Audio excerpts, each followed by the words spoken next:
Hi, Mr. Schertzer. Is my mic on? Okay.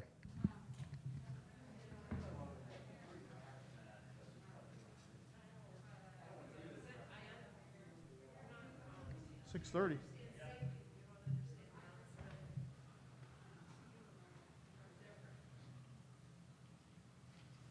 Okay, it's just after 6:30. We're going to get started with our community forum.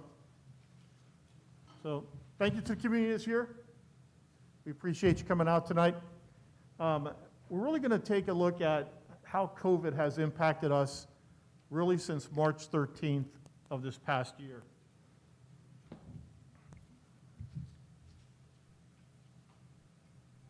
So as you know, March 13th is when it started.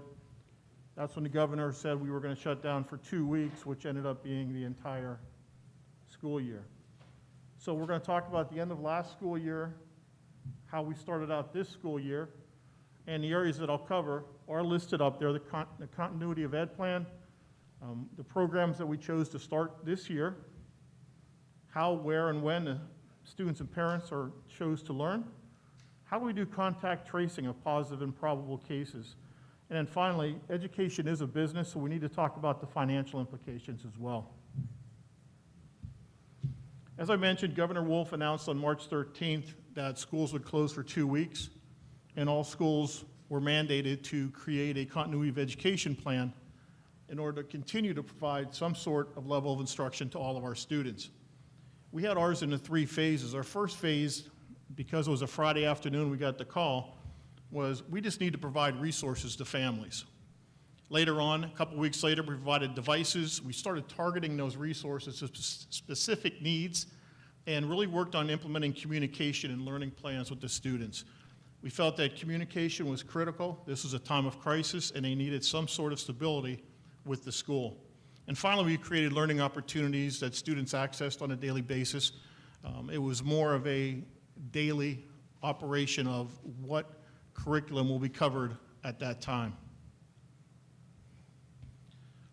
So we finished out the school year that way after 170 days of students not being in our schools. That's insane.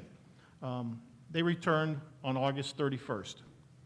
Parents and students were then given a choice whether to attend our schools in person or through our virtual options. And some did choose to attend cyber charter schools or to simply homeschool their children. At the elementary level, for the virtual options, we have CVVA, our Conestoga Valley Virtual Academy. It's an asynchronous package, so it's not face-to-face every day, and it is a fully packaged program from K-12. Now, what we've done is made it more of a limited face-to-face time because of our teachers in the program. So our teachers are going above and beyond what the K-12 requirements are. And we have a thing called real-time virtual, and that is more synchronous learning. That occurs at the elementary level when students are quarantined. So if your son or daughter is quarantined, like mine is right now, for 14 days or less, then they're not going to miss instruction because they will have daily interaction with their teachers. At the middle school, they also have CVVA, and we've had that there for a number of years. We've also created a real-time virtual program there. Mr. Quirk is the principal, and every teacher of every teacher on every team has a section of virtual students. So because of the number of virtual students, which I'll cover on the next slide, he was able to set up a schedule so that those students bounce from one class to the next, almost as if they were here, but just going through the virtual side. At the high school, we have always had a CVVA and a blended CVVA.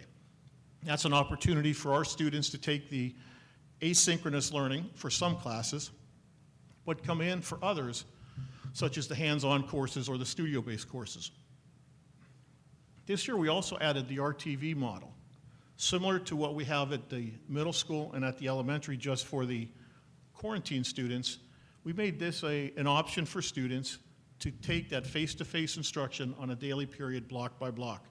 Or like CVVA where it's blended, students can come in and take courses face-to-face or stay home for other ones.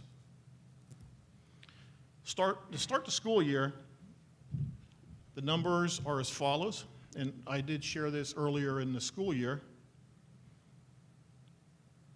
but you'll see about 80% of our students and parents have chosen to have the students come in for face-to-face instruction, where 20% have opted for a virtual option.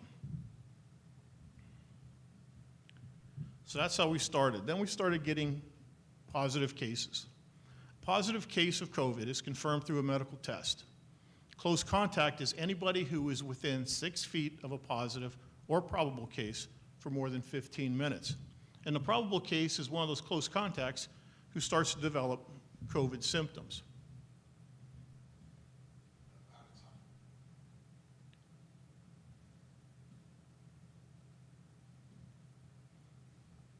Some of the guidelines that Penn Medicine has provided for our students, faculty, and staff are, if you have the symptoms in Group A, any one of those, you are recommended to stay home. And any two from Group B is the same thing.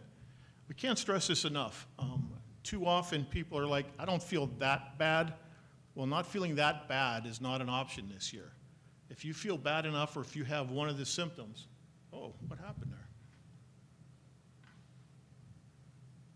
Hey, Josh, I need some help. On mine, it says it's here. What's that? Because your PowerPoint's full screen.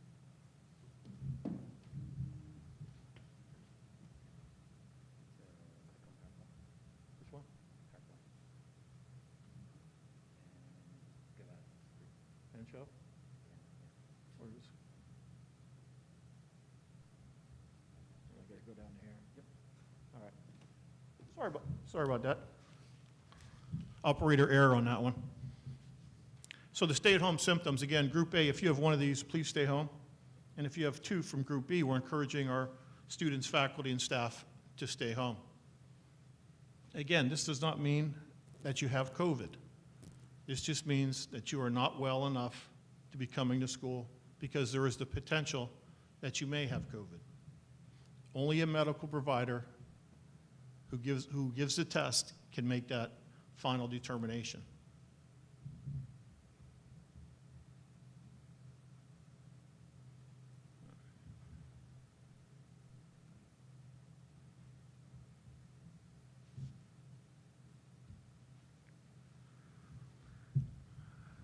When we first started receiving COVID tests, we made the conscious decision we got to be very much transparent in the number of cases that we're dealing with.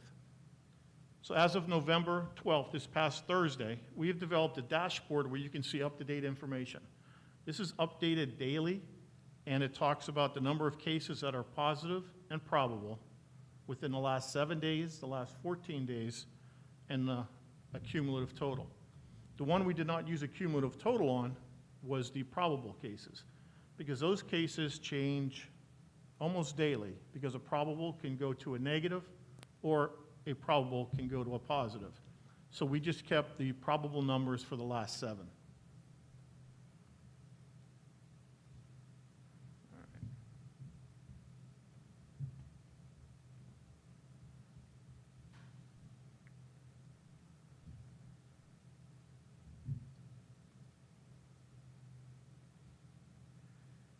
When you go to our main page on the website and you click on that big, huge COVID banner, which is the first one you see, it will take you to the News Update Center.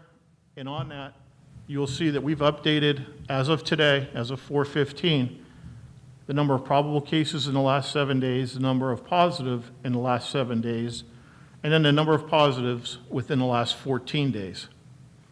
And then that is a cumulative total since the beginning of school started. So again, those numbers are readily available and updated daily.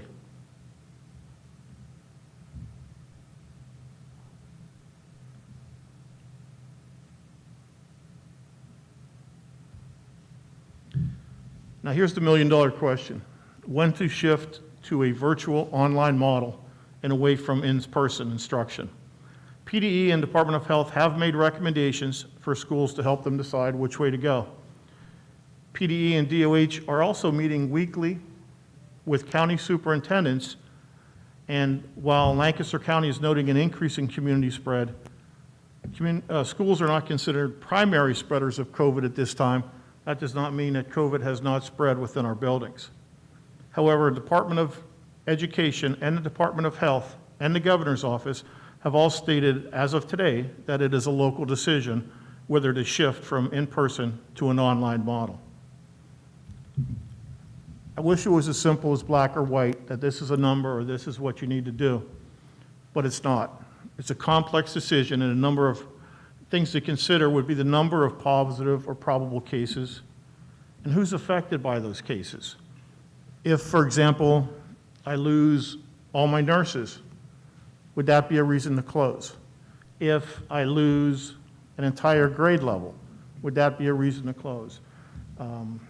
Is the cases a result of one family coming in and now I've got 5 positive cases? What is the interconnectivity between the cases? We don't know exactly where a case came from. We can make assumptions, but we do not know 100% certain where they came from.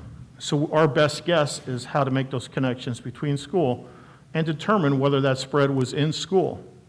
Again, some of the decisions, as you know, we have shifted at the high school from in-person to online learning on 2 separate occasions. We have also quarantined an entire classroom. It is on a case-by-case basis. We run the numbers, the situations, the options all through the board for ultimate final board approval before we decide to shift to an online model.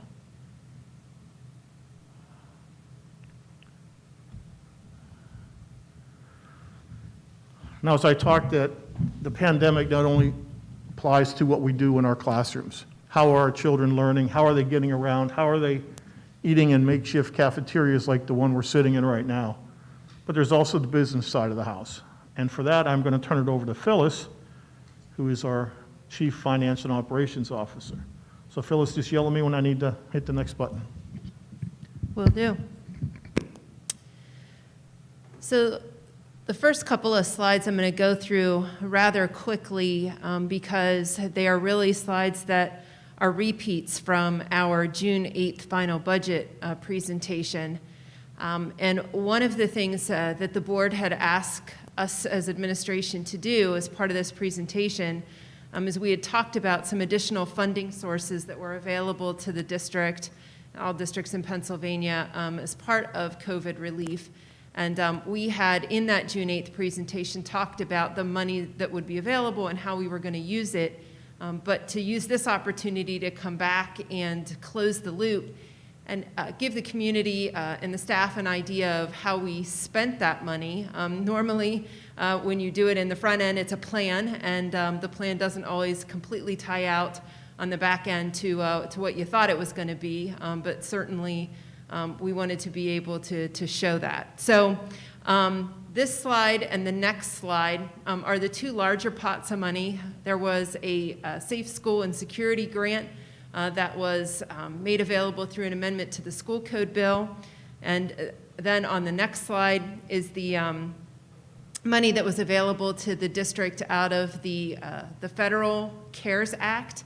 And this pot of money, you can see if you just kind of look at how it was developed, it ties back to the Elementary and Secondary Education Act and is to be utilized very closely tied to Title I funding measures as well. So you'll see a lot of references to low income, academic support, summer learning programs, after school programs, those kinds of things. But across those 2 pots of money that were available, then if we go to the next slide, please, Dr. Z, you will see what we did in June when we made the budget presentation available, and I highlighted these 2 sections, was at the end, we finally knew what those dollar amounts were going to be, so we needed to put them in on the revenue side and then on the expense side. So anticipating about $400,000 on the safety side, and then about $1.1 million out of the federal money. And then if you go to the next slide, it'll show the expense changes. And it is the case, or was the case, back in June, that the way we were sort of planning on doing this was we only expensed $120,000 of the safety and security money, but the entire $1.1 million of the CARES money. And our hope was that we would sort of have a placeholder for that other, $280,000, $300,000. That if we needed to sort of shift some funds around, that we would be able to use some of that money as relief against some of the other budget areas, because we knew, or at least expected at that point, that what we were going to see was going to be some drops on the revenue side, things like real estate tax, earned income tax, certainly interest earnings. That was a known because the rate was set much lower than it had been previously. So that was sort of our plan as we sat in June and looked forward. And so what I thought I would do tonight would be kind of, again, to report back to you kind of what happened to those pots of money. So on the revenue side with the safety and security, which is authorized or distributed actually through PCCD, which is the Commission on Crime and Delinquency, the federal pot became available first, the $285,000, and then it was actually just very recently that this other $122,000 was made available. So it's only been in the last couple of weeks that we've gotten that dollar allotment and knew what it was. Then on the expense side, you can see that we have, at least to date, recorded expenses that are slightly in excess of the grant, and I showed that purposely on this slide as well as the one on the CARES money, which does tie out more closely. My intent in this is to try to just show you that not only have we spent the allocations that were there, but we've had some spots already, a couple of months in, where we can see that we're over the money that was available to us. So on the expense side, the way we spent this particular pot of funds was really in two areas. In the beginning, when we had looked at it in June, we knew we were going to have technology expenses. We knew there were going to be PPE expenses, whether they be things like masks and face shields and things that we wanted to be able to use to keep folks safe, or additional classroom supplies.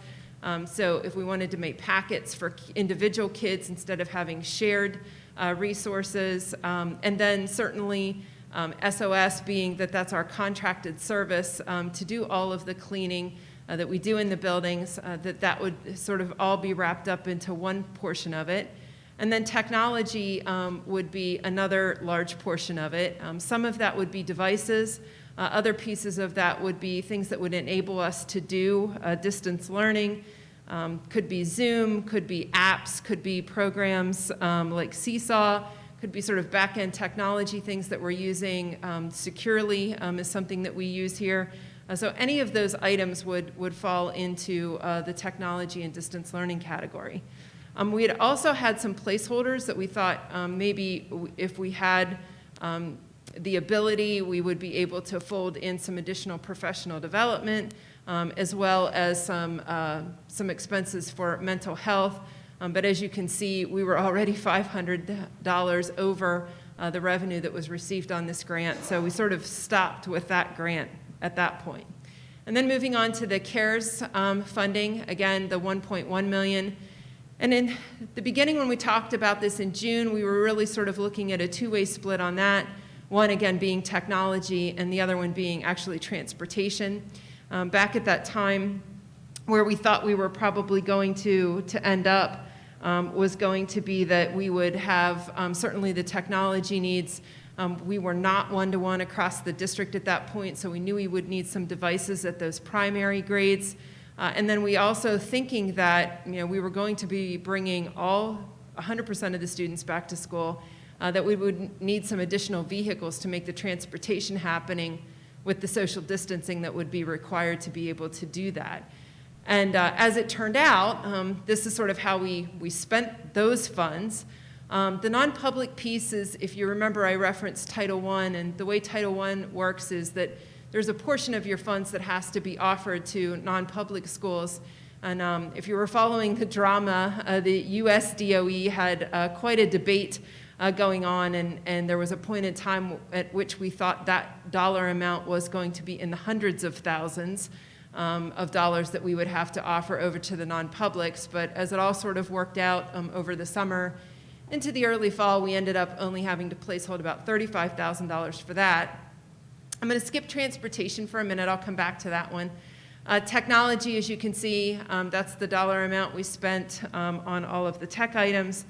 And then we were hoping that, okay, there was some PD and mental health and stuff that we weren't able to do in the PCCD side. Maybe we could do it over here. But as we've watched the last couple of months, the prices and the costs increase, we were able to see that what was happening was that as families chose to use the CV Virtual Academy, certainly there are costs behind the scenes there. We pay a per student cost, and then we also needed to go to K-12, which is the provider that we use for that, and talk to them about adding a teacher to the program as well. So, we have somewhere around $700,000 or $800,000 of expenses in that line item currently. So we thought, okay, well, we're going to account for some of it here, leave some of it unaccounted for, and I'll get to where we think that money's going or coming from in a couple of slides. But again, surveying families and knowing that there are some kids that are going to be coming back, are those kids going to use district transportation? We still want to maintain the social distancing, so we did leave that placeholder in there that we think we may still need, depending on how things go, to have some money available for additional vehicles. If that doesn't happen, then certainly that $120,000 can be used for any of the other things I mentioned, or certainly to offset that $352,000 that hasn't yet been accounted for.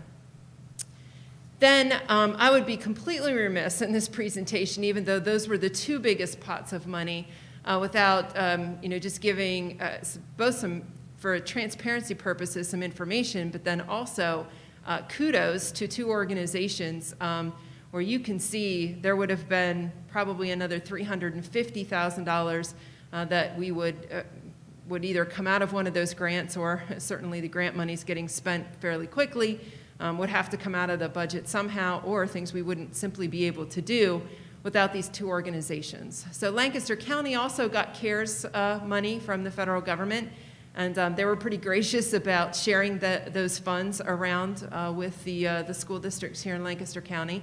As Dr. Z has talked about in the past, an agreement with LGHU Penn, because we don't have a Department of Health here in the county, so that's been very helpful. In addition to the superintendent's calls, they have a call with the nurses and a call with HR folks every week, so they've managed to kind of keep us in the know with the county numbers and what's going on. And then two ways that they shared sort of the protective equipment funds with us is they both gave us a donation of materials and then set a pot of money aside for reimbursement purposes for the districts. So the in-kind stuff that we got were things like wipes and hand sanitizer, gloves, masks, face shields, so some things that we were going to buy anyway, and got those from the county. And then that enabled us to be able to use the reimbursable funds for some things that we specifically needed. So some different kinds of face shields, the UV lights that we're using for cleaning, the wonderful floor decals that Nick Howard gets a big kudos for, and Katie came right on board at the right time to help us do that. And so we have now been reimbursed for about half of that $140,000, and certainly have well on our way to expenses of all of it, but just haven't submitted all of it yet. And then, this is CV, so the Education Foundation has been, and probably always will be, a huge supporter of what we need to do here, and certainly there's nothing more innovative than trying to figure out a way to do virtual instruction, from classrooms to homes and things like that. So, submitted 2 grant applications to CVEF, one for cameras and microphones, to make that happen, and then also for a wireless projection, which was something that actually just recently got approved by the foundation. And then there was one other piece that came out of the state, a smaller piece, but significant to us nonetheless, because if you remember when Dr. Z talked to the board about having those 5 additional temporary teachers for this year to kind of make things happen from a virtual standpoint, we also needed a special education teacher. And so the special education COVID grant will be used, and certainly that $34,000 isn't going to cover the cost of a teacher for a whole year, but at least we'll be able to do that on a partial basis. So you can see on the previous slide, we were about $200,000 over. We can actually just keep going. $200,000 over what the funds were available. Certainly, if we hadn't had these organizations supporting us, we'd have been another $350 over. So that's really important. And then before I kind of wrap it up and turn it back over to Dr. Z, just a couple other points to hit about what's going to happen to costs going forward, because we are sitting at a spot now where we're starting to look at what's that 21-22 budget going to look like. And so I put the charter tuition costs up because in addition to students using the virtual academy, and Dr. Mann and I talked about this in the presentation that we did for the charter, the cyber charter presentation for enrollment, was we are also seeing an increase in the number of CV kids who are going out to those outside public cyber charter schools. And if you remember how those work is the tuition, which is the $11,500 and the $26,000, is generated off of a formula of expenses that we put in. So those are CV specific. If you went to Penn Manor or Elanco, those dollar amounts are going to be different, but it's a simple multiplication once you have that tuition number to look at what your numbers are in each of the categories and then sort of be able to get the right product. And so what we have been seeing is the 30 and the 14 were numbers that we were looking at kind of at the end of last year, over the summer. And then you can see how they've grown. So regular ed going from 30 to 58 in September. That was a September number. And then the most recent numbers now in October move us the whole way to 66 students doing that. So you've got that. And then on the special education side, we were actually down 2. But then that number has come back around and we're now at 17. So when you start to add those numbers together, we were looking at something in one of the previous presentations that we showed you around $300,000. We're now up close to $500,000. So that's one area, just one area where you're going to see expenses are going to continue to rise this year, and we're going to have to try to figure out how we're going to mitigate that.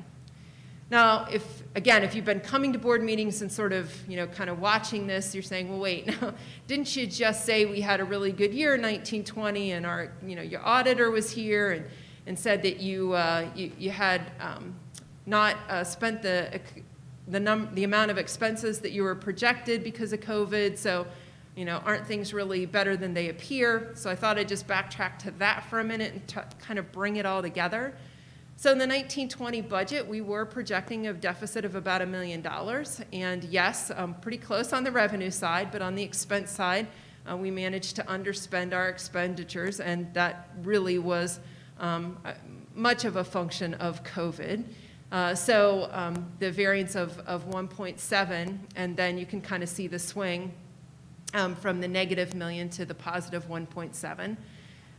And so then if we go to the next slide, you'll remember that one of the things that we brought to the board was a new fund balance commitment, and asked the board to commit $2 million of our fund balance, part of which came as a result of having that surplus, to be able to, and really that fund balance commitment is designated for COVID-related expenses. And you're thinking, well, we just covered all of our COVID-related expenses.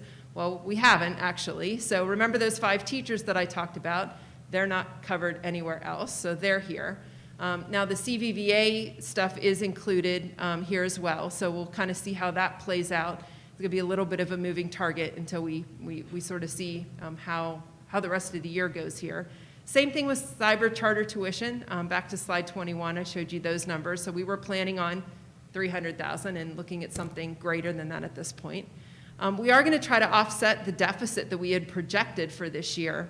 And then if you remember when we presented the budget, one of the ways we brought that deficit down was to be able to say that we were going to use some of the savings from the refinancing of the bond issue that we did. So that will offset, the $460,000 will offset the $1.4 million, leaving us with about $900,000 of net there.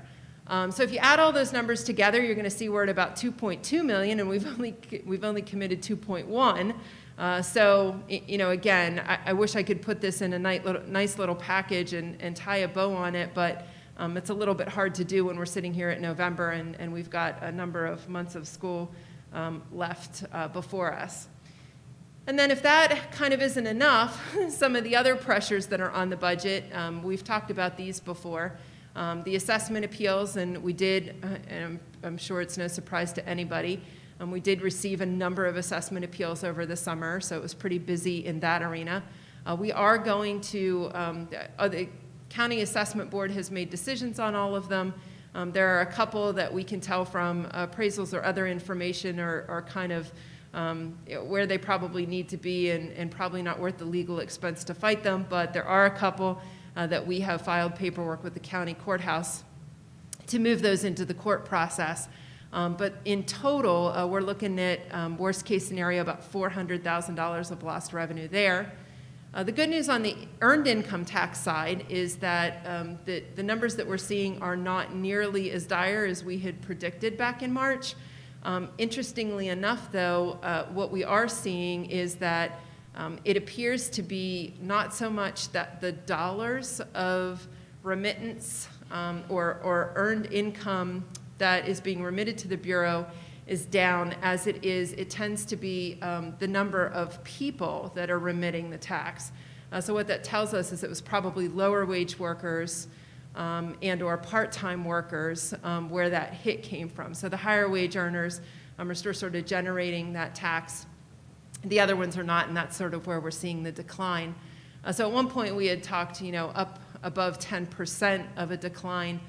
We made some of that up. They delayed the date, so the second quarter ran into the summer.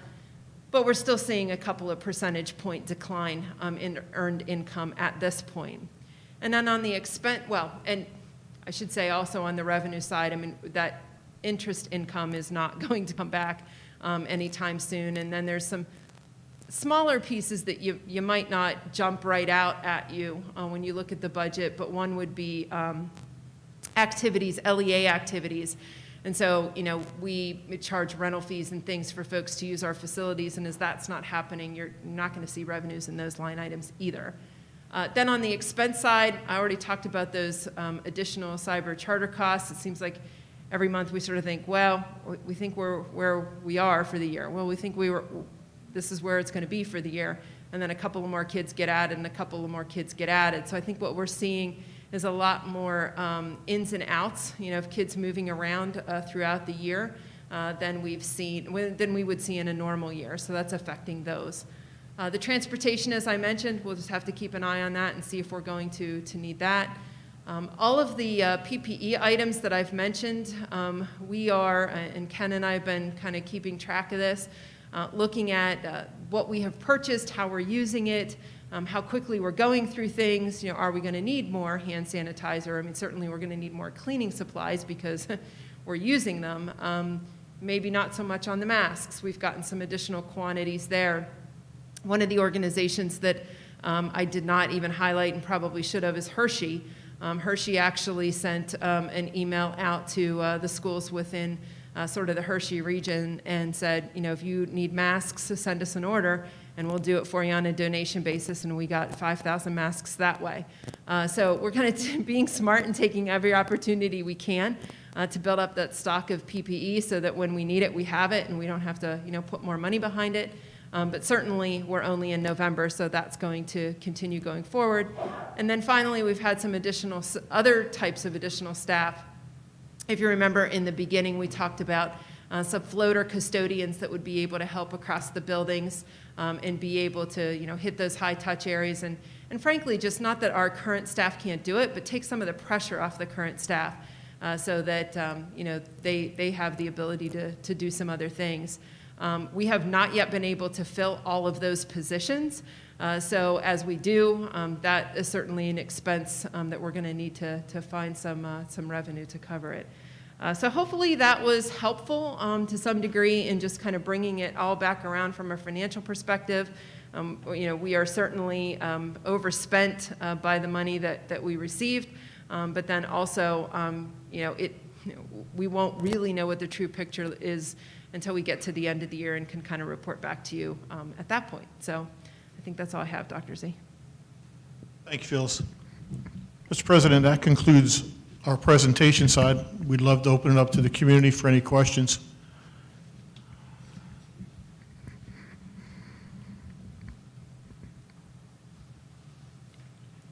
All right, hearing none, Mr. President, I'll turn it back over to you for the board meeting.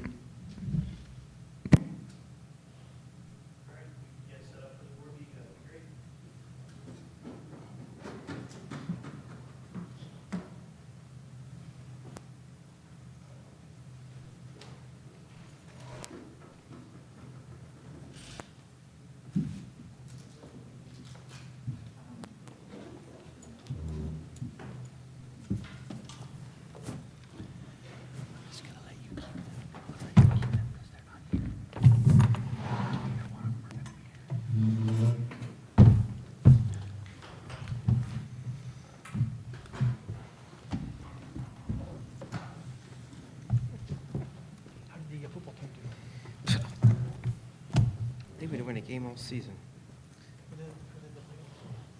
The D team doesn't do playoffs.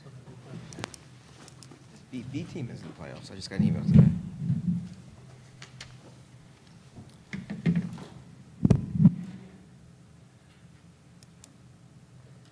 Ready, Mr. Talley? Ready. All right. I'd like to call to order the November 16th meeting of the Conestoga Valley School Board. I would like to mention, as I missed it on our last board meeting, that we did hold an executive session on November 2nd for legal matters. With that being said, I'd like to welcome everyone here. Just notice that all are in attendance except for Mr. Smoker. If you could all please join me with the pledge to the flag. I pledge allegiance to the flag of the United States of America and to the republic for which it stands, one nation, under God, indivisible, with liberty and justice for all.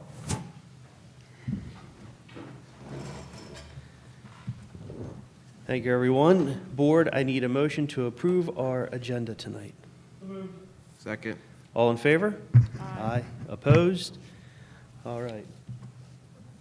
That's all right. Board accommodations for tonight, for November, the month of November. Congratulations to the following middle school students for being selected as Students of the Month for October. Aaron Farnham, Ellen Buckwater, Cordell Bear, Elijah Colon, Abigail Zook, and Natalie Herr. Congratulations to Conestoga Valley High School boys tennis coach Dale Gregg, as he was named the PIAA 2019-2020 National Federation of High School Pennsylvania Boys Tennis Coach of the Year. That's a lot of words right there. Gregg has led the boys program since 1989, and he boasts 290 career wins. Thanks in large part to the generosity of Orrstown Bank and its Educational Improvement Tax Credit Program, the Conestoga Valley Educational Foundation was able to bestow a $12,000 scholarship to 2 students and their families that will allow them to continue their enrollment at Steps to Success Preschool in Leola. Kudos to the four Conestoga Valley High School student athletes who announced on Wednesday, November 11th, that they will compete in the NCAA Division I and II programs following graduation from high school.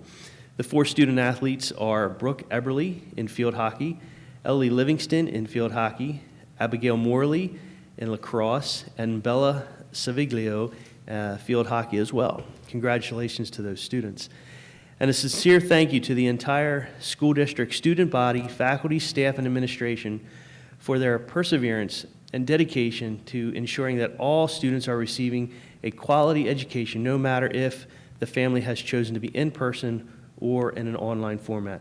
We know that it has not been easy, and we are truly grateful for the professionalism of all our educators. Superintendent, Dr. Z, any comments from you tonight? Yes, Mr. President. This past Thursday, we conducted our final round interviews for assistant principal at the high school. Out of 21 applicants, 5 quality candidates were called in for a first-round interview to meet with teachers, professional staff members, and administration. From there, 2 recommended candidates met with the board.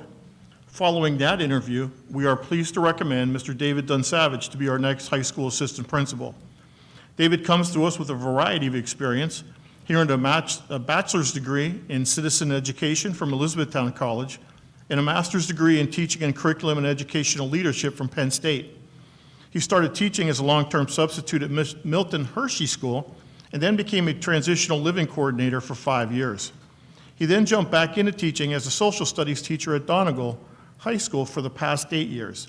He brings extensive knowledge and experience in trauma-informed practices and a positive enthusiasm that rivals our own Rick Perry-Andy. I'd now like to introduce Mr. David Dunsavage.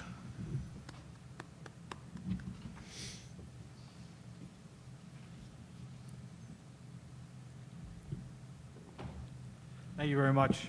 Not the tallest guy, that's the one thing I don't have going for me.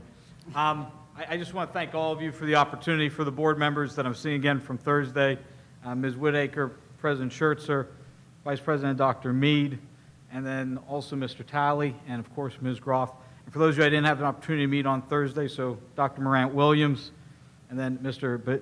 Benigno, and also Dr. Martin. I'm so excited to come here to be part of the CV community. Obviously this is a very interesting time in education and in our country, and I'm just looking forward to, as soon as possible, being able to come over here and jump right in and help out in every way I can to be part of the CV Strong community. So thank you so much for the opportunity. I guarantee you will not be disappointed in it. I promise you that. Thank you. Thank you. That's all I have, Mr. President. All right. Any correspondence from the secretary tonight? All right. Board, this is time for board comments. Any comments from the board tonight? Yes, I had the opportunity to do a tour of Smoketown Elementary. I was a little concerned about what it would be like with the new walkthrough format, but I was so impressed. Teachers and students calling out that wanted to come out and talk to us. The positivity and excitement that they have, the confidence in the work that they're doing was really great. And I was also impressed by one group that we have never actually recognized for going above and beyond, and that's the students themselves. The kids are being so concerned and keeping in alignment with the safety and health guidelines, and I certainly hope, especially with the holiday coming, that they will take that home and let the community know that we are cooperative. It's the school, it's the teachers, it's the kids, and it's the community. Any other comments from the board tonight? All right. Now we're going to hear from our student representative this month. Yes, Mr. President, I am proud to introduce tonight Ashley Nolt. She's one of our high school seniors. She's a full-time CTC student. And our Superintendent Advisory Council participants have the opportunity to be our student speakers every month. Ashley is part of that council, and she's going to talk to you tonight about the CTC. So Ashley, when you're ready for me to make the change or slide it over, let me know. All right, let me. Josh, is it on? Is there?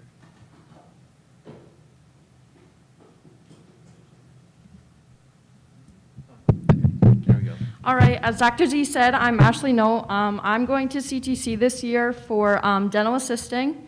So I thought that was really cool, and I thank Dr. Z for letting me come in and teach you guys about CTC because a lot of people don't know much about it. So go ahead, Dr. Z. All right, so we have 3 campuses, Willow Street, Brownstown, and Mount Joy. I actually have high school kids in my class and adult students, so that's really cool to see, you know, the diversity. It's only for juniors and seniors, and you can earn between 3 to 13 college credits, state and national certificates. Like I've just earned my OSHA certificate, so I can actually go into the office and practice doing OSHA safety. So We also have a driver's license testing center, and I think that's really cool. So, you know, you get the opportunity and you don't have to wait for the DMV all the time. We're also NOCD certified, and that is huge at CTC because we can take tests that kids that can't take tests because we're certified and it's a higher level program. So I thank CTC for getting that for us. So this is a little bit about my classroom. This big picture over here is actually called our operatory. So my day usually looks like in the morning we are in the classroom full time. We are taking notes constantly. I have learned over 180 instruments. I have learned how to fill a cavity, how to put a rubber dam on, how to work cotton pliers. It's the little things that really mean much. So this is just a little preview of ours.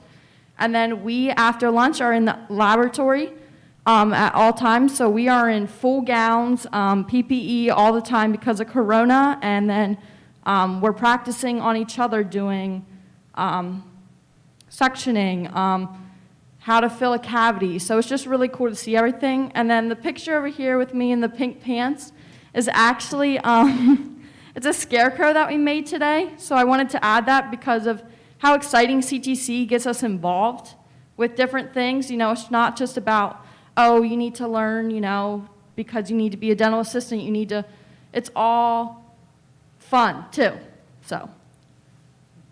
All right, so we have a bunch of programs offered. So some are just HVAC, dental hygiene and assisting, medical administrative assistant, basic industrial maintenance, welding technology, media and web design, basic welding, vet technology and assistant, heavy equipment operation, automotive technology, nursing and nursing aid, and electric welding. And this is why we have 3 campuses, because we have so many programs to offer. We also have, this is continued, so we have vehicle safety, CDL, so you can actually go and get your CDL there, which is why we also have a driver's testing area. So we have expanded functions, so I can actually go there after my dental assisting certificate, which is really cool because I'm saving so much money from not going to college. Medical assistant, patient care, sports medicine, culinary arts, RV equipment, collision repair, protective services, and plumbing, and there's so much more. So how is it different being at CTC rather than CV? I just want to give a huge shout out to the lady up top. Ms. McDaniel has really brought everything together for us CTC kids. She lets us know about when our SATs, when we need to put in our senior quote. She has done the most. Like, she has gone out of her way to email us like, hey, like, you haven't put in your senior quote yet, or hey, you need to put in your cap and gown thing. And I don't think she gets enough credit. So that's why I put Ms. McDaniel up there, because she just has been such a huge part of CTC. So I thank her for keeping us connected. With Corona, it's kind of hard because we're not as connected in activities, but that's normal because there are no activities, you know what I mean? So it was, talking to CTC kids, it's really hard because we miss going to sporting events. We miss going to pep rallies. We miss going to homecoming because, you know, we go to a different school. We don't get to be a part of CV. So it's very hard for us, but Ms. McDaniel has honestly kept us so involved and just wanting to be a part of CV. So I think that's huge. So how is CTC handling COVID-19? Personally, as best as they can. We have assigned lunch tables, which is really hard, I know, for the principal because we want to move all the time. So we get yelled at a lot because we move. So we have markers on the ground at in every hallway, everywhere. So we are in full PPE all the time, like shown. So we have gown, mask, safety glasses, and face shields. So that is kind of hard because, especially in dental assisting, you have so little time, and you have to put on your gown, you have to put on your mask, you have to put on your safety glasses. So, but then you have to remove them, and then we have to wash them. We have to disinfect them. So it's so, so much time is wasted putting on that PPE that we could be doing sectioning. So in the upper top, we have 1 table per person. So we are pretty much spread out at all times. So that's really hard. So how is CTC helping prepare you for your future? Well, you can earn college credits. Personally, I get more knowledge because I'm already ready for the real world going to college. I can earn a certificate. Like I said, I will earn my OSHA certificate, bloodborne pathogen, my CPR, so I have all those ready. So I can go into a direct path for further schooling. And CTC is really amazing with scholarships. Because you get the certificate, you get to be shown, hey, because you have this, you can actually apply for this scholarship where other kids here at CV are not being taught or given these scholarships because they don't have the knowledge, you know what I mean? So I really love CTC. I think a lot more people should know about it, and we have our open house this week. So I think you should really take part of that. So I think it's an amazing program, so. Board, any questions for Ashley? Ashley, thank you for sharing with us. Thank you. It's exciting to hear your excitement about Yeah. it. That's very cool. So thanks for all your hard work. Thank you. You're welcome.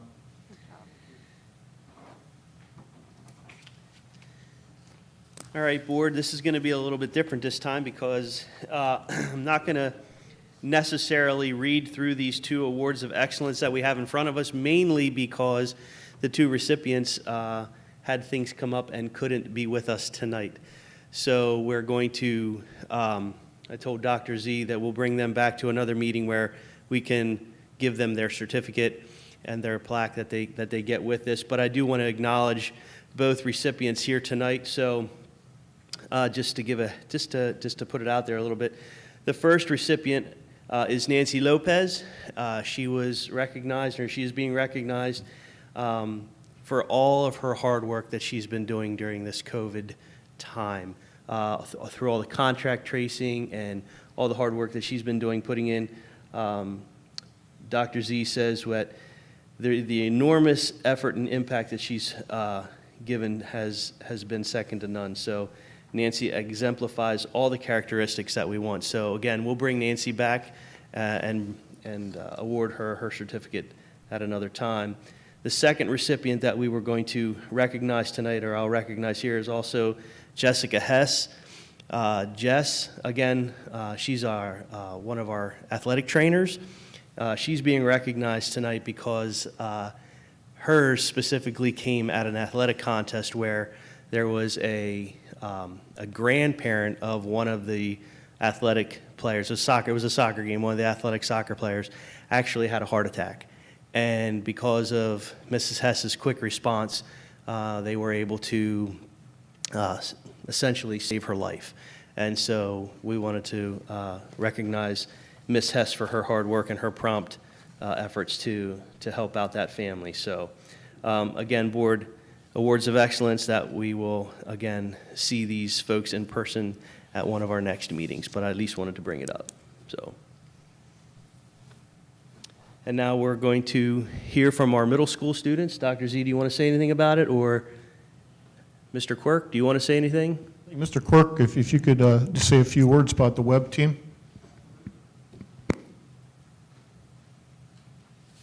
All right, good evening, everyone.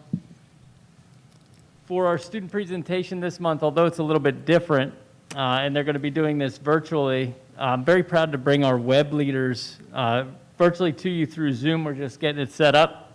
WEB stands for Where Everyone Belongs. So the group of students that are going to come your way virtually are some of the strongest leaders that we have at the middle school. And although WEB is really recognized as being a transition program to help 7th graders transition from elementary to middle school, it's so much more than that. So WEB leaders not only help transition, they also build positive mentorships and connections for students. And even last week, they teach advisory lessons and character education lessons to really help develop the social emotional learning for all students. So they take on that teacher role side by side with Mr. Lance and Mrs. Gabrillik, our school counselors, who are also advisors, and they do phenomenal work. So we're going to get the Zoom session set up, and they want to kind of explain how web goes and lead you through a little activity to give you a little taste of what they do.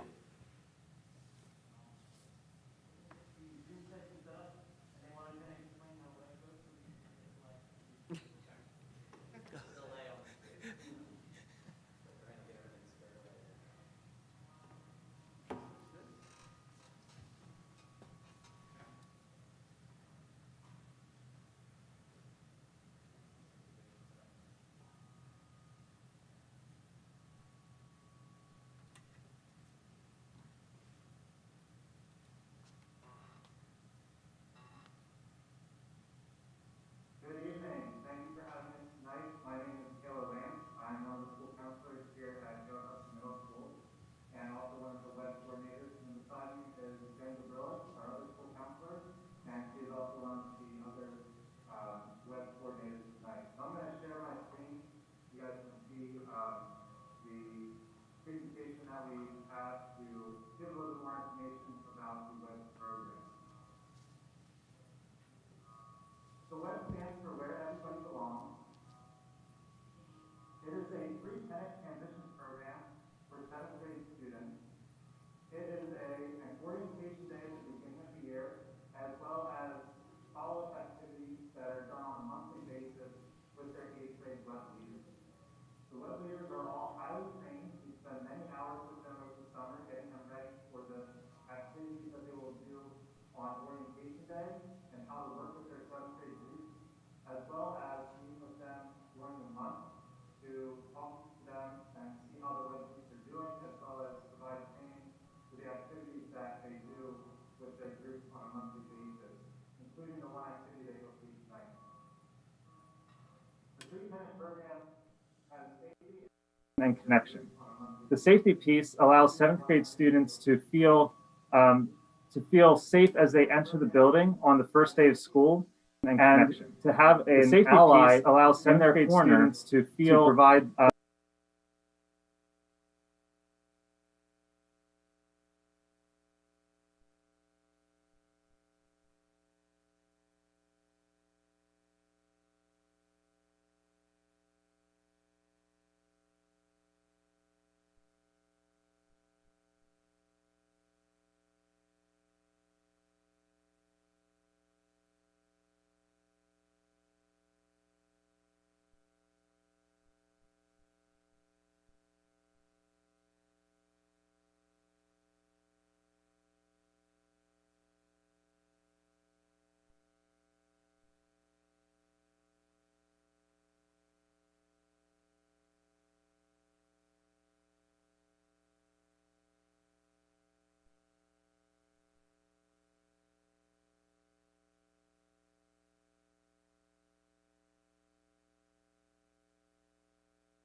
You lose sight of the thumb.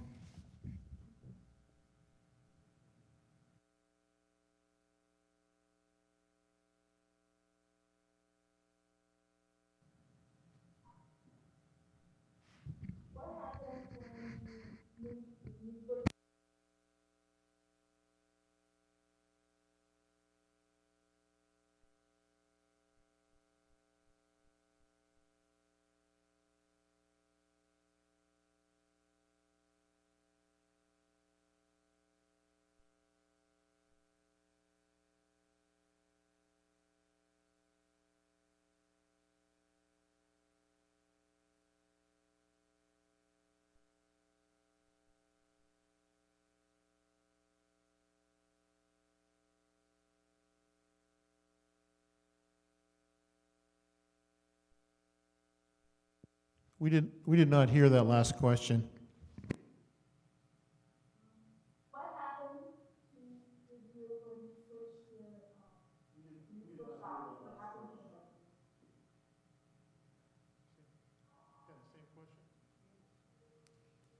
You lose view of the thumb.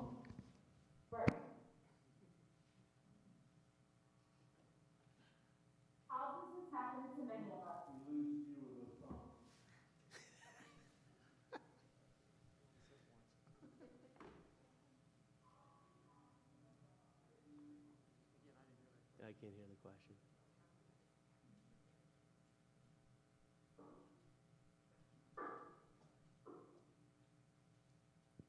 Can you repeat that question again?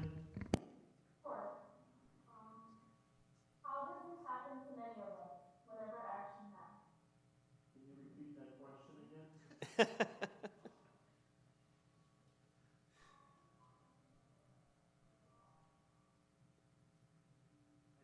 I guess.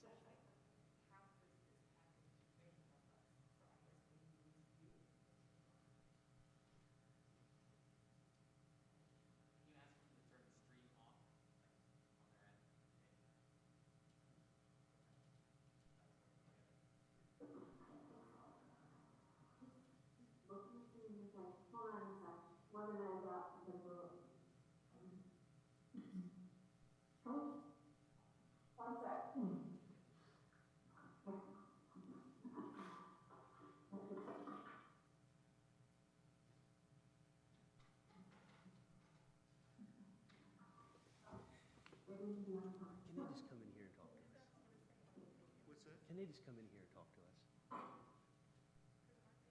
I think they're trying to show the Zoom and how it works. Maybe some of the problems.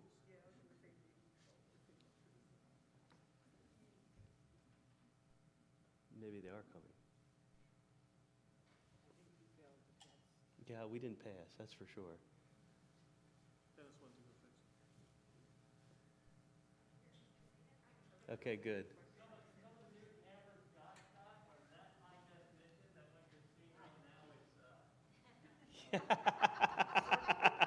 I like that.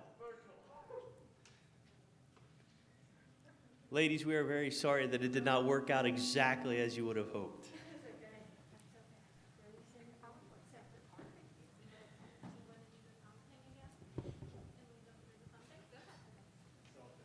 Well, we did the thumb thing all right. Yeah, the thumb thing worked.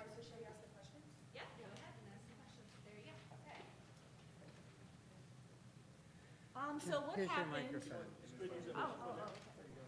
Okay. What happened when you switched your eye position that you saw the rectangle in? What happened when you switched the eyes? What happened to the rectangle? You got your thumb moved. Yeah. Okay. But did the object actually move? No. Okay. Then why did it seem to do that? What changed? Perspective. Right. This is a demonstration of what attitude is. All an attitude is the way you look at things. The rectangle on the board didn't move. The way you looked at it did. Nice.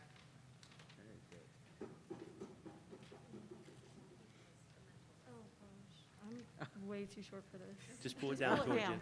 Pull it down towards you. Lean it down. Or that way. That'll work. There you go. So let's take a look at how attitude makes us feel. So we don't have our 2 columns right now, but could you guys give me examples of good attitude qualities?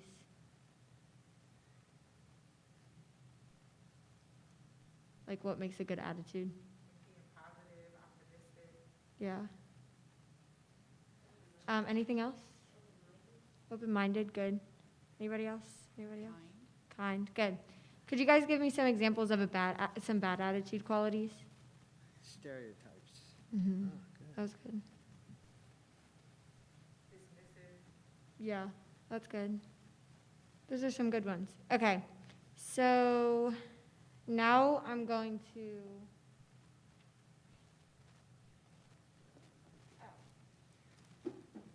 So now I'm going to take. Here, let me take these out.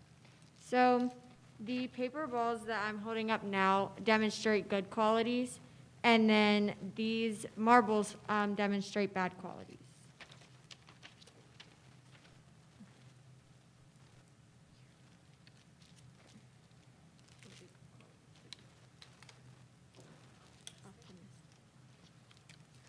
Okay, so when you have a good attitude, you can be optimistic, you can be kind, friendly, and open-minded.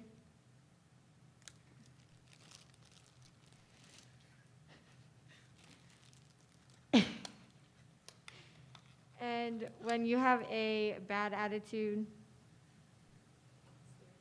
you can be stereotypical. I'll use an example that patients gave, rude. What was some of the other ones that you guys gave? You can be negative. Negative, that one's a good one. Is that good? Okay.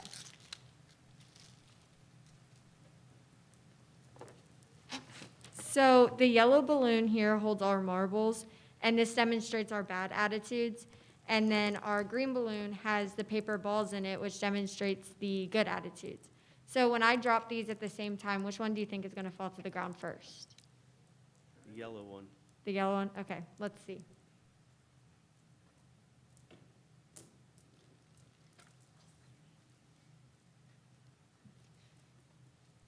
So which one fell to the ground first? Yellow. Yeah. Good. So is this how it feels when we have either a good attitude or a bad attitude, and how?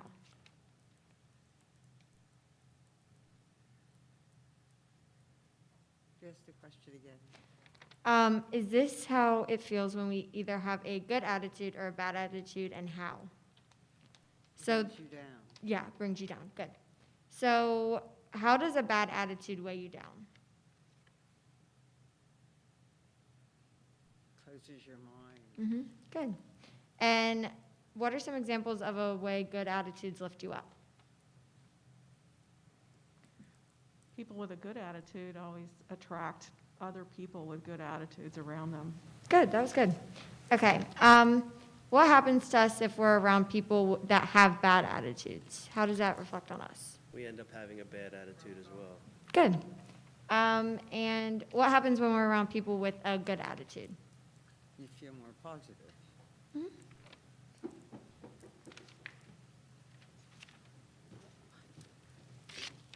Remember, there are a lot of different kind of attitudes to catch. Make sure you catch a good one. Thank you guys for your participation. Thank you. Any questions? Any comments or questions, board? Thank you. And thanks for being willing to support the transition for the kids coming in and everything. It's awesome. And evidently, a good attitude makes you adaptable, too. Yes. Thank you. Yes, good Thank job. you. Good job, girls. All right, board, next on our agenda, we're going to hear from Dawn Eby. Dawn, the floor is yours. Okay. Good evening, everybody. Thank you for letting me come and share a little bit about what's going on with math right now this year. So those of you who were here last year may remember that we were planning to pilot a new elementary math program this year. However, last spring, with everything that was going on, we obviously decided to delay that process. So we are looking at possibly doing that next school year. So there are, depending on which program we would choose to pilot, it's either free or it has an associated cost. There's some estimates there for what we may need to spend to pilot a program. And then if we would fully adopt a program the following year in 22-23, there's an approximate cost there for adoption. So the program that's free has a larger annual cost. The program that charges us to pilot has an overall lower cost per year. And again, those are approximates at this point. So hopefully we'll be able to start the piloting process again. We kind of need to do a little bit of a reset because we do have some changes in staff, some people who likely will retire, people who've changed grade levels, or who may decide they're no longer interested. So we will hopefully get that rolling in the next couple of months. We have been implementing curriculum revisions, particularly in primary, and we're able to do those fully this year, which is exciting. Continuing to help students develop their number sense and really get some conceptual groundwork in place in the early years to benefit them as they move through the program. A really exciting thing we were able to purchase over the summer was an intervention program that is called Bridges, and we are using that with students in grades 1 through 3 primarily. The great thing about it is it provides us materials for Tier 3 that are very easy for our math specialists to use, but also for our paraprofessionals. The math specialists have done a great job training the paraprofessionals in how to use the system, and they've been able to really implement those lessons with small groups very well this year. We also are using those with classroom teachers as well to provide some support for kids at more of a Tier 2 level. So we've actually gotten a few uses out of this one program. And we're looking to get some more. We have the first set, which is the earlier skills. We're looking to get the second set next year. So you may see that item come through the budget from me, or from Kelly, actually, soon. In secondary math, not surprisingly, a lot of our emphasis so far this year is on virtual instruction. Luckily, we had really started that rolling last spring. We had a lot of those extra days where teachers had work days. We spent a lot of time building up our Schoology pages, our virtual resources, which we were able to continue at the beginning of this year also. So that's just a continuing process that we're still perfecting and working on. Excuse me. I always cover my mouth even though I have a mask on. Anyway, we're also looking at, with the new middle school coming on, having our curriculum plan for 6th through 8th grade. So Mr. Cork and I are already talking about how we're going to look at that as a 6th through 8th building as far as curriculum goes. We're starting some of those plans. And literally a week ago, I found out that the state is going to now have a computer science certificate that they are going to require teachers to have. So hopefully that will be approximately a 3-year process. We do have one teacher currently teaching computer science, and she will be able to grandfather in and add this, add the certificate to her existing certificate, and we're looking to get a second person who can also do that same process. Because we definitely want to keep that program moving in the direction that we're going. Family Consumer and Consumer Science is a program I'm working with this year for the first time. It's been really neat to see what they do down that hallway. A couple of things going on down there this year. Mrs. Baywell has added all of her personal and family development courses have the option of blended learning, and a lot more students are taking advantage of that this year. They're also following a lot of new COVID protocols, as you can imagine, with gloves and food handling and eating and so forth. And they are doing a nice job with that.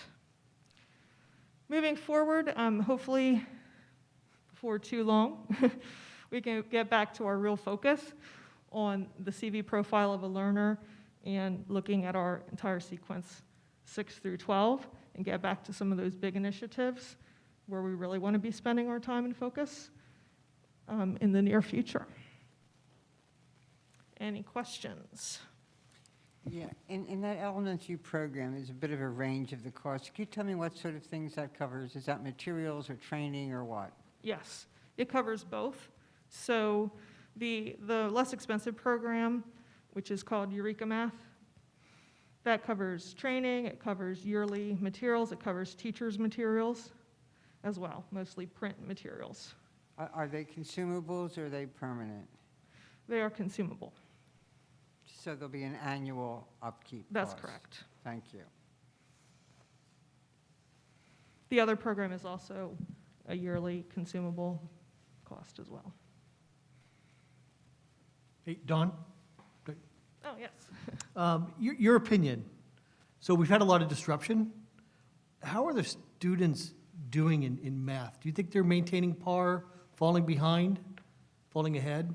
What are your thoughts? So at the elementary level, we did see, looking at the data this year, students maybe came in a little bit below where they did in previous years. We do have in our program, we have review built in at the beginning in some of those initial units that teachers cover. Teachers are saying they're moving a little more slowly than normal. And we also we redid our pacing guides to move content to the end of the year that isn't as critical. There's also a few lessons that we're taking out in different units that are not considered absolutely necessary.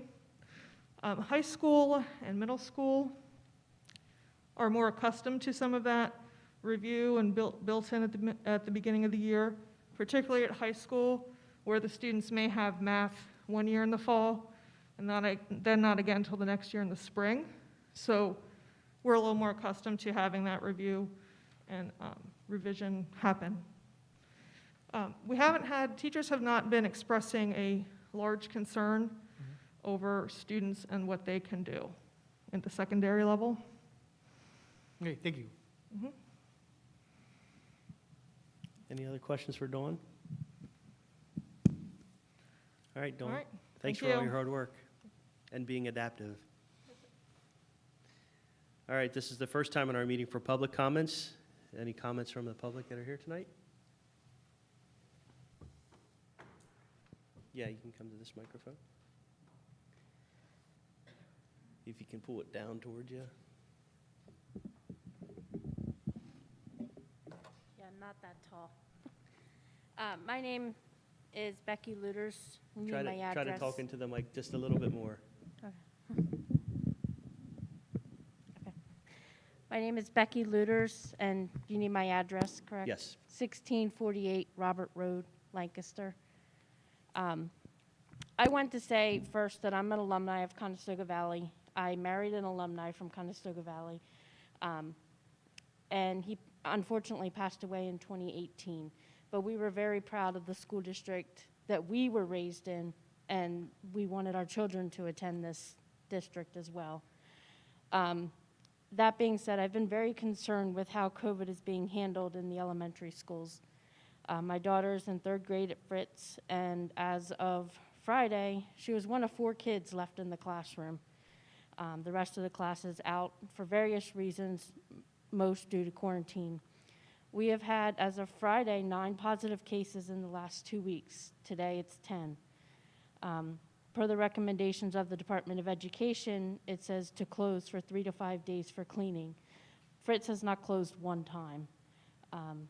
We have parents has voiced several concerns and feel that some of the information has been less than forthcoming from the other end.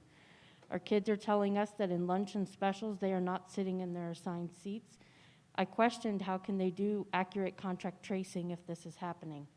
When I asked on Friday why the recommendations from the Department of Education were not being followed, I was told that they are a recommendation and they do not need to be followed. When I asked about the % positivity rate, if that reached 10, does that mean we'll go virtual, as it said in the Lancaster paper? And again, I was told this was asked, and it was stated again, it was only a recommendation. I had a hard time as a parent making the decision to send my child or not send my child to school this summer, and I only ended up deciding the week before school started to send my child. I, through all of this, have never regretted my decision to send her to school, as her teacher and the staff at Fritz are absolutely wonderful. But how can one person humanly teach 16 kids on Zoom and 4 kids in class and give everyone the attention and the education they deserve? We also do not want to lose our teachers. I know these teachers are not here just for the job, but are here because they love what they do and they love their students. I am friends with several who struggled with what to do this year, but ultimately chose to be there for their students. But now it's time to take care of them. It's time to decide to make sure our teachers are protected, listened to, and respected. We are not in the classroom every day. They are, and we need to listen to them. I understand that COVID is not usually deadly with children, but why do we need to wait till a child dies till we make a decision that is in the best interest of everyone and close the schools to let things calm down as far as COVID numbers? I support you 100% with our kids' benefit from being in school, but I believe it's time to swallow our pride and use our heads to make the best decision and the safest situation for our kids. Thank you.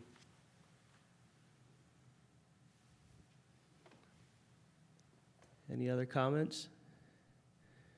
All right. Comments from CVEA tonight? None? Comments from any other employee groups?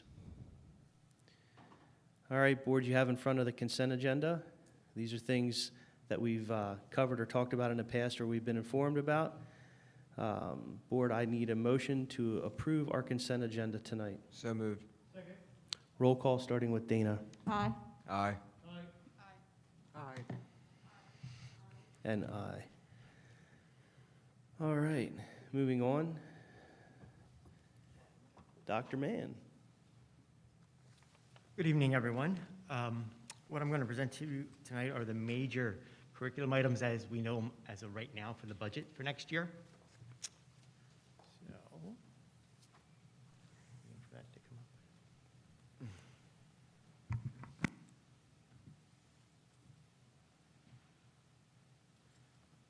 All right.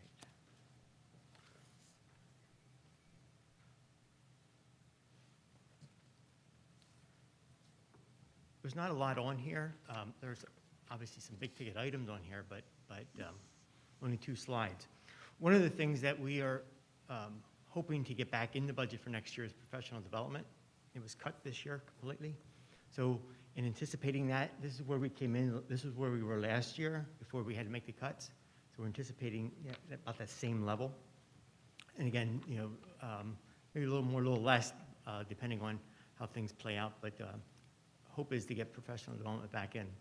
As far as curriculum writing, as Dawn was indicating before, as that's one of those areas that may change a little bit because of unknown of COVID.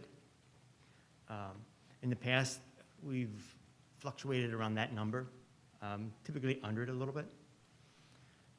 As far as testing is concerned, what that's looking at is grade testing that we do with the elementary and language arts.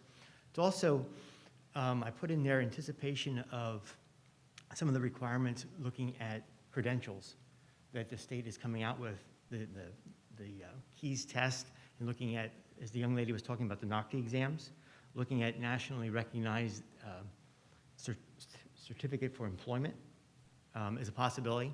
So it's obviously something we can pull out, but as we get closer and closer to those requirements, the state wanting us to have credentialing in place, that's one area that we, or at least an area we can really take a look at for all our students.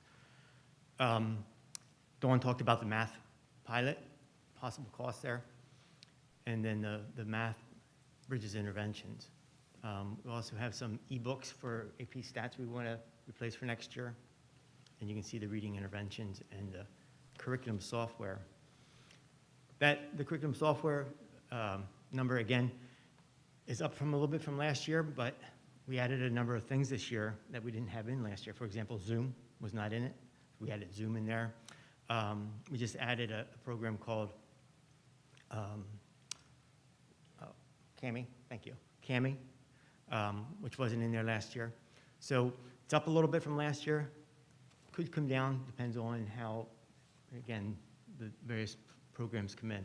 We've been continuing to evaluate programs and make sure that we're not replicating services or overlapping. And where we find that, be able to reduce that. Or last year, we cut a few out because they were just underutilized. And, you know, we don't want to continue spending if it's underutilized. So that's the first slide. Now, the second slide, as far as CBVA is concerned, this is a gut feeling. When you look at the learning management system, as Phyllis was talking earlier about the expenses of that, typically in the past, at the elementary level, we had about 30, 35 students, 40, somewhere in there. And that ranged around $80,000 to $90,000. And in the secondary level, we're using Odysseyware, and we were able to use what's called concurrent licensing. So we were able to do like a range of students. You couldn't have more than like 90 students on at any one moment. So as students have flexible schedules, it worked out pretty well. For our increased numbers this year, we had to increase the Odysseyware number, bump that up, and obviously elementary had to bump it up. What I'm anticipating, and again, this is my gut, so it's not scientific, is that our elementary numbers, when COVID's done, gone, and we all hope that's tomorrow, but it's not. But when that's done, I think our elementary numbers will probably be more like around 80 rather than 30 to 40. I think we're going to see some families that experienced it that would want to continue with it, which is a good thing. So based on that, I increased that number. This does not anticipate COVID being here next year. If it did, it would be higher. Furniture. Again, I said to Jennifer Krause, the young lady that's working at our elementary CVA program, we're taking notes because we're using this as an opportunity to learn. I mean, we've come a long way with our elementary program and done some great things with the Learning Center, but we're learning new things. And you know, as we go through COVID and our experiences there, I think there's more to learn, and we may need to rearrange that room a little bit if we bring in more staff members permanently. Also, as an example, that would be the acoustic room dividers. We were able to get some from the service center this year that Ken was able to bring over, which is greatly appreciated, because as teachers are doing more Zoom, as Dr. Z said earlier about the asynchronous, but we're layering in Zoom sessions, synchronous sessions to support students that are struggling or providing enrichment activities for them. If you can imagine with 10 teachers in that room, it gets kind of loud. And so we're looking at perhaps acoustic dividers if we continue with that model. Internet reimbursement is a piece of this, and then our summer programs as far as marketing and things along that nature, and looking at different instructional materials, field trips and things of that nature. Because we want to make sure that these youngsters are having a comprehensive, full experience. A lot of that, not a lot of that, most of that is on hold for this year because of our sheer numbers. Questions? Questions for Don? Concerns? All right. Thank you. Thanks, Don. All right, board, you have in front of you the reports from Finance, Curriculum, and Pupil Services. Do you have any questions on these reports or any things you'd like answers on? All right. Any federal funds tonight, Dr. Z? No, Mr. President. All right. IDET, we have your reports. Is there any highlights that you'd like to give us that you'd like us to hear specifically? Well, I noticed today that they finally announced the winners of the state elections. Most of that really doesn't concern us too terribly deeply. There was a mix-up with our reservations, which I have finally figured out did not come from our mistakes, but from theirs. But I was able to, through a friend, sort of get on anyhow. I would, just for your general information, let you know that there was a huge platform piece that the Delegate Assembly turned down. It was called Educational Reparations, and had to do with racial equality. It was very poorly written, but I think PSBA is going to continue to work on that one. Any questions, I'll be glad to answer. All right, thanks, Idette. Mr. Smoker's not here for the CTC. We can go over, Fred, do you have any comments, or do you have anything that you'd like to talk with us about with the construction? That'd be great.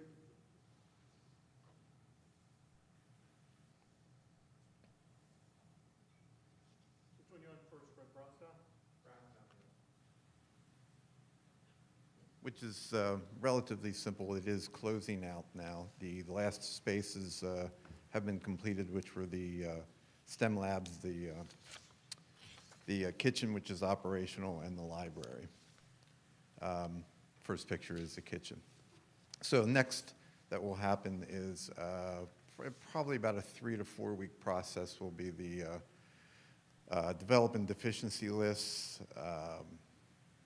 corrections here and there, developing the list, and then implementing those lists and making the corrections. So I'm anticipating about a maybe 3 to 4 weeks to clean that up. Some of these, this is the last roof area over the kitchen. The site is complete. The basins have been seeded, graded, seeded, fencing installed.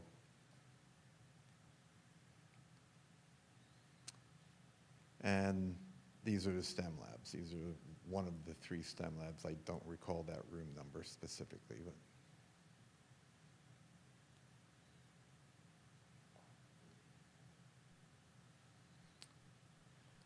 And that's it for Brownstown, if anybody has questions on that. Those first 2 titles, literacy labs, and the last one is the STEM lab. Okay. Cool looking rooms.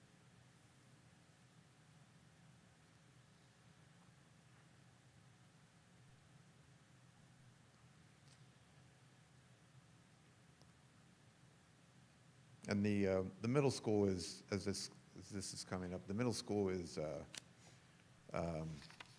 still working on foundations in the area A, which is a 3-story. There is a retaining wall that separates that. This is actually, this picture is the retaining wall being poured, or a section of it, I should say. And that retaining wall will be separating the 2 sections of the building, the 3-story versus the 2-story. Site work is basically ancillary access roads being developed near some of the athletic fields and the stormwater associated with that. But right now the push is foundations. Obviously coming up to colder weather, so we want to get as much out of the ground as possible.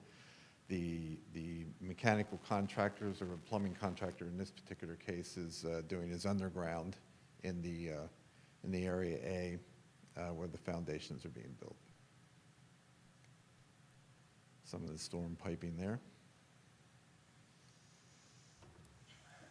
And that's it for the middle school. So any questions on that? Are you keeping a repository of all the photographs just for historical purposes? Yes. You are? Yes. Cool, good, thank you. Yes, if we're keeping all the pictures. And there's actually 2 entities. I don't know how they catalog them, but the inspection agency also does a collection of photographs also. But specifically, I will be keeping one and turn that over. 100 years from now, 50 years from now, et cetera. They always like to go look and back at what the Yeah. school was, Yeah, how it was built. Yeah. So we take progress photos. We don't always take pictures of deficiencies. We also Sure. take progress You need good photos stuff. for posterity. All right, thank you, Fred. Yep. All right, in lieu of Mr. Smoker not being here, Idette, I will turn the report from the nominee committee over to you. Yeah, I spoke with John, and we don't feel so much as if we nominate as if we advise as far as leadership on the board, and we both were in agreement that we should advise that you nominate the current president and vice president for another term since they both qualify, with the understanding that if for some reason they choose to turn that down or if someone else is interested, they will be allowed to nominate in December, with the recommendation that you let us know so we can adjust the agenda to accommodate that. All right. Thank you, Audette. All right. Second time in our meeting for public comments. Any further comments from the public? All right. Board matters tonight. Any concerns or initiatives from the board? All right, board. Moving on, then you see the dates for next month's meeting. Our first meeting in the month will be our normal reorganization, and then our second meeting in the month. So with that, board, I will take a motion to adjourn to executive session for legal and personnel reasons. Move we adjourn to executive session. Second. All in favor? Aye. Opposed?